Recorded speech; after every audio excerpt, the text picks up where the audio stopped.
అన్న ఇప్పుడు పవన్ కళ్యాణ్ గారు అల్లు అర్జున్ గారు మీటింగ్ అయితే జరగలేదు కానీ పవన్ కళ్యాణ్ గారు రీసెంట్గా చేసిన వ్యాఖ్యలు చూస్తే అంటే చట్టం తన పని చేసుకుపోయింది అంతే. రేవంత్ రెడ్డి గారు చేసింది కరెక్టే అంటాం. ఆ వ్యాఖ్యలను సమర్థిస్తున్నావా?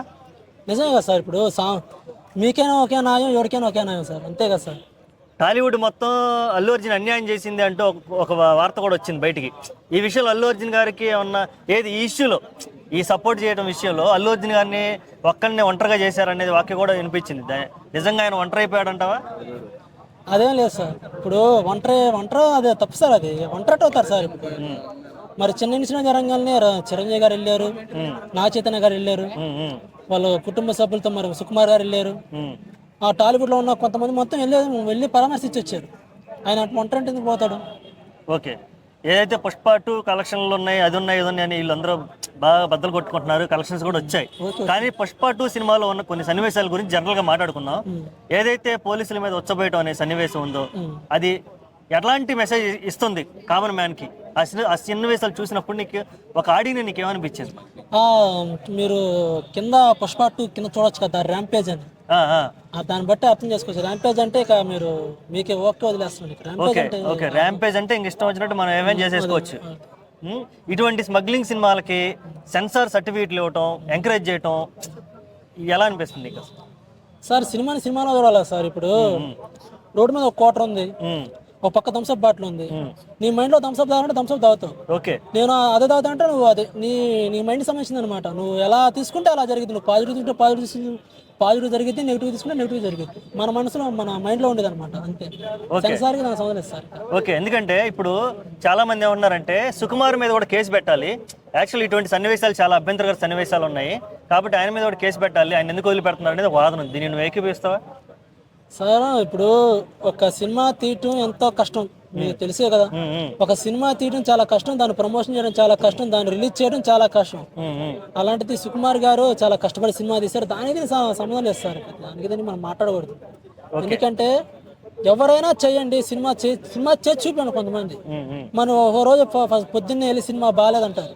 ఓకే, బాగాలేదు, డిజాస్టర్, అది వేస్ట్ సినిమా వేస్తారు. అది ఒక సినిమా తీయడం చాలా కష్టం సార్ ఈ రోజులో నాకు తెలిసి. ఓకే, ఏదైతే పుష్ప 2 ఉందో దాని తర్వాత టాలీవుడ్ ఇండస్ట్రీ మీద బెనిఫిట్ షోలు లేవు, ప్రీమియర్ షోలు లేవు, ఇటువంటి టికెట్ల హైకులు లేవు అనేది ఏదైతే ఉందో టాలీవుడ్ మీద ఎటువంటి ప్రభావం చూపిస్తుందంట? ప్రభావం చూపించడం అంటే మరి ఆ చిన్న ఇన్సిడెంట్ జరగకపోతే చాలా బాగుంది అనిపించింది అందరికి.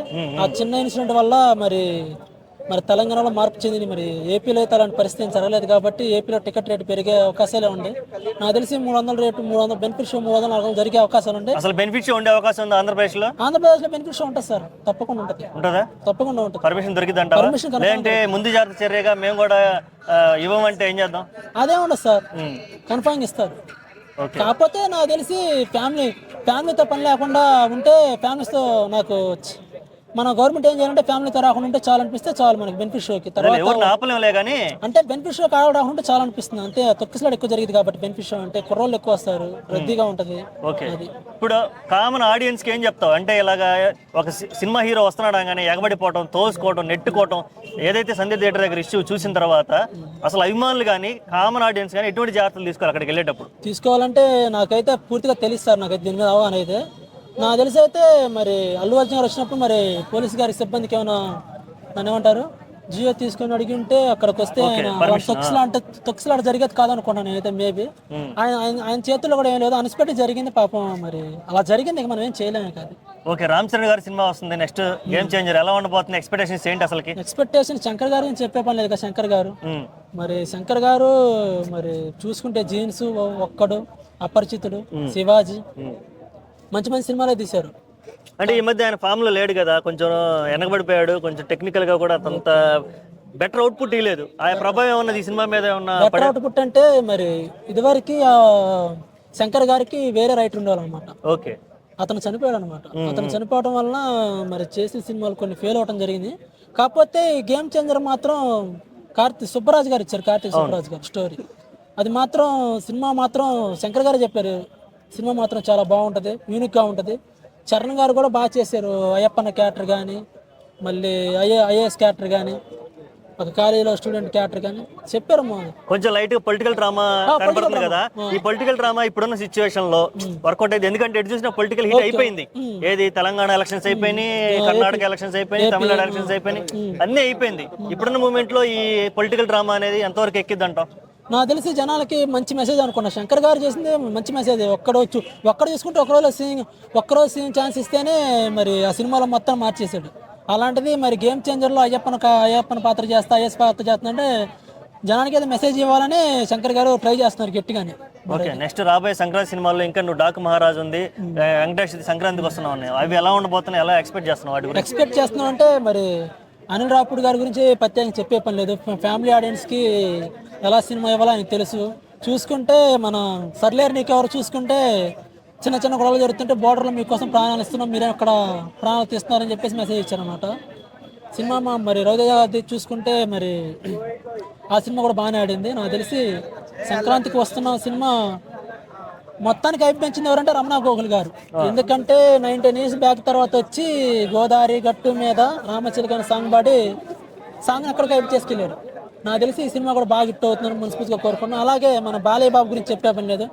మరి తమ్మన్ గారు మరి బాలయ్య బాబు కోసమే ప్రత్యేకంగా కొడతాడో మరి నాకు తెలియదు. మరి అక్కడ చూస్తుంటే ఒక బీజంకి ఒక చరణానికి ఒక బీజం మామూలుగా కొట్టలేదు. అలాగే డాకు మహారాజు బ్యాక్గ్రౌండ్ స్కోర్ మామూలుగా కొట్టలేదు. థియేటర్ తగలబడిపోతాయి అనుకుంటున్నాను. ఇంకో మాట చెప్పాలంటే గేమ్ చేంజర్ డాకు మహారాజు 2 కొట్టింది మన తమ్మన్ గారు. ఓకే, అంటే ఆయన ఒకేసారి ప్యారలల్ అవుతున్నాయి, ఆయన సినిమాలే ఓవర్లాప్ అయ్యే అవకాశం ఉంది. ఓకే, ఏది ఎక్కువ కలెక్షన్స్ వచ్చే అవకాశం ఉందంటావు? Game changer sir. Game changer చూసుకుంటే మీరు గేమ్ చేంజర్. అది కాక త్రిబుల్ ఆర్ తర్వాత సోలో మూవీ మనది గేమ్ చేంజర్ కదా.